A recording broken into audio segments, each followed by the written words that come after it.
नमस्कार, ये आकाशवाणी है। अभी आप सानू शर्मा से समाचार सुनेंगे।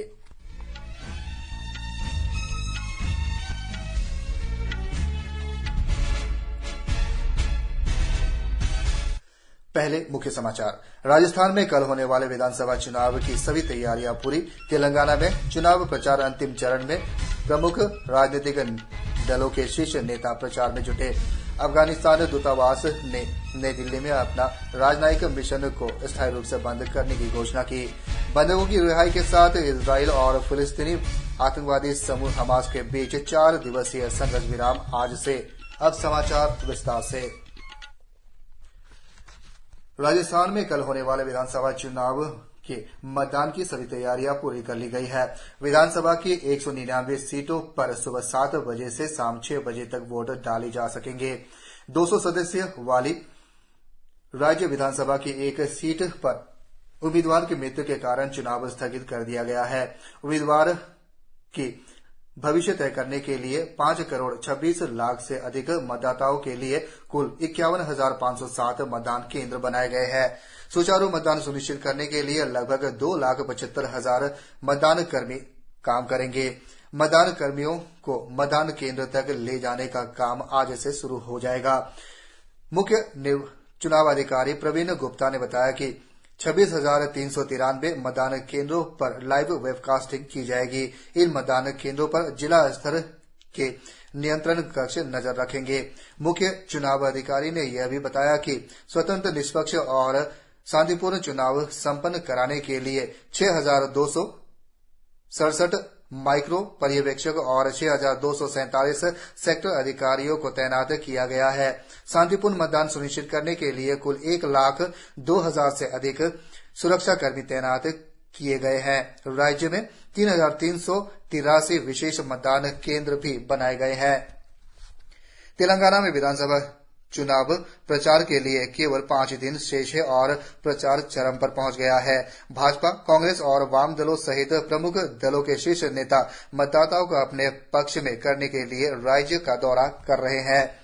स्टार प्रचारक राज्य के दूर दराज के क्षेत्रों में प्रचार के लिए पहुंच रहे हैं, जबकि उम्मीदवार अपने निर्वाचन क्षेत्र में घर घर जाकर वोट खींचने में जुटे हुए हैं। प्रधानमंत्री नरेंद्र मोदी तेलंगाना में कल से 3 दिन तक प्रचार करेंगे।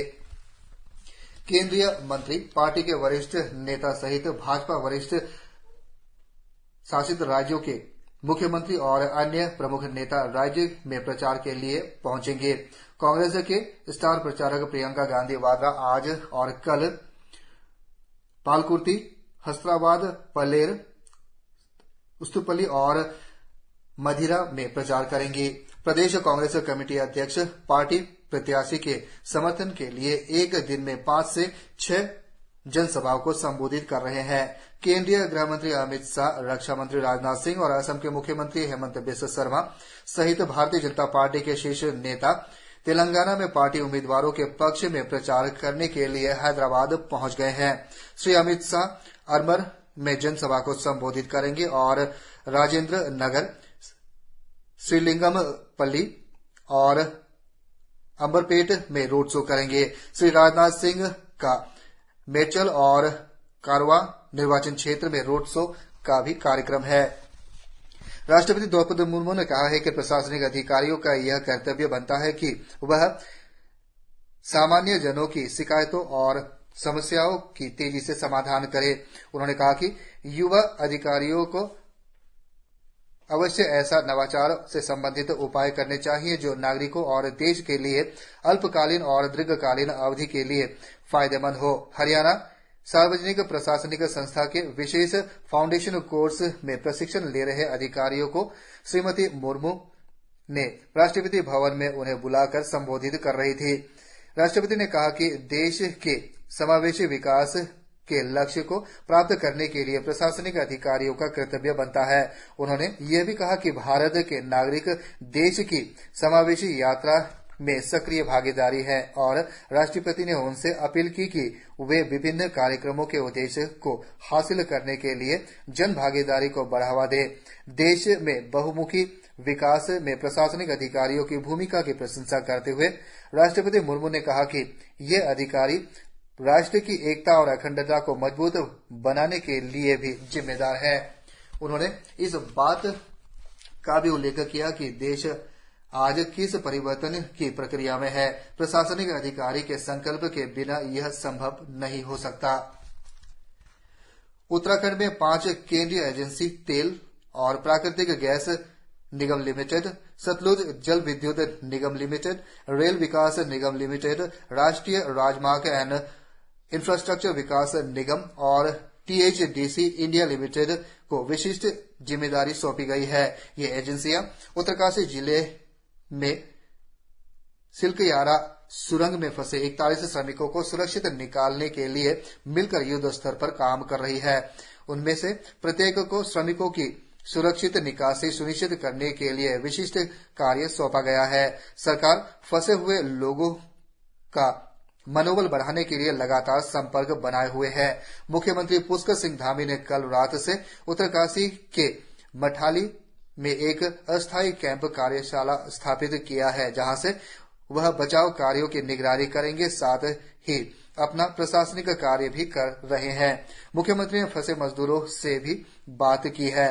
दूसरी ओर सुरंग के सुरक्षित हिस्से में बिजली और पानी की आपूर्ति चालू और फंसे हुए श्रमिकों को 4 से 5 इंच की समर्पित कंप्रेसर पाइपलाइन के माध्यम से भोजन और दवाएं भेजी जा रही है। इसी महीने की 12 तारीख को भूस्खलन के कारण सिल्कयारा से वारकोट तक निर्माणाधीन सुरंग का एक हिस्सा ढह गया था, जिसमें 41 मजदूर अंदर फंस गए थे। आज शहीदी दिवस है। सिखों के नवे गुरु तेग बहादुर मुगलों के खिलाफ खड़े हुए और 1675 में औरंगजेब के आदेश पर उन्हें मार डाला गया। उन्होंने कमजोरों की सुरक्षा के लिए अपने जीवन का बलिदान करने और लालच पर काबू पाने के लिए आध्यात्मिकता के मार्ग पर चलने का संदेश दिया। राष्ट्रपति द्रौपदी मुर्मू ने गुरु तेग बहादुर को शहीदी दिवस पर श्रद्धांजलि अर्पित की है। एक संदेश में राष्ट्रपति ने कहा कि गुरु तेग बहादुर के मानवीय मूल्यों और अधिकारों की रक्षा के लिए जीवन बलिदान कर दिया। उन्होंने कहा कि उनकी शिक्षा हमें मानवता की सेवा करने और एकता को बढ़ावा देने के लिए प्रेरित करती रहेगी। राष्ट्रपति ने आशा व्यक्त की कि उनकी शिक्षाएं हम सभी को राष्ट्रीयवाद की भावना जागृत करेगी। अफगानिस्तान दूतावास ने नई दिल्ली में अपना राजनयिक मिशन को स्थायी रूप से बंद करने की घोषणा की है। एक बयान में दूतावास ने दृढ़ विश्वास व्यक्त किया कि मिशन को बंद करने और मिशन के संरक्षक अधिकार को मेजबान देश को हस्तांतरित करने का निर्णय अफगानिस्तान के सर्वोत्तम हित में है। इसने पिछले 22 वर्षों से अफगानिस्तान को समर्थन और सहायता के लिए भारत के लोगों का आभार व्यक्त किया। इजरायल और फिलिस्तीनी आतंकवादी समूह हमास के बीच 4 दिन का युद्ध विराम आज शुरू होगा। अस्थायी युद्ध विराम और इजरायली बंधकों की हमास द्वारा गाजा में रिहाई का विवरण देते हुए कतर के विदेश मंत्रालय के प्रवक्ता और मध्यस्थ माजिद अल अंसारी ने बताया कि आज पहले दिन बंधक 13 इजरायली महिलाओं और बच्चों आज गाजा से रिहा किए जाएंगे। समझौते के तहत 4 दिन के युद्ध विराम में 50 बंधकों को रिहा किया जाना है। इजरायल ने गाजा से रिहा किए जाने वाले लोगों के नाम की प्रारंभिक सूची मिलने की पुष्टि की है। इजरायल और हमास ने गाजा में मानवीय सहायता की अनुमति देने और आतंकियों द्वारा बंधक बनाए गए 50 लोगों को बंदी बनाए गए कम से कम 150 फिलिस्तीनियों के बदले रिहा किया जाएगा। इजरायल और हमास आतंकवादियों के हमले के बाद पिछले महीने की 7 तारीख से संघर्ष शुरू हुआ था। उत्तरी कमांड के general officer commanding in chief lieutenant general Upendra Dwivedi ने आज केंद्र शासित प्रदेश जम्मू कश्मीर में कहा कि सीमा पार से भारत आए कुछ आतंकवादी सेवानिवृत्त पाकिस्तानी सैनिक हैं। वह राजौरी मुठभेड़ में बलिदान देने वाले सैनिकों के 2 कप्तान समेत 5 सैनिकों को अंतिम श्रद्धांजलि देने के बाद मीडिया कर्मियों से बात कर रहे थे। लेफ्टिनेंट जनरल द्विवेदी ने कहा कि सैनिकों ने 2 खूंखार आतंकवादियों को भी मार गिराया है।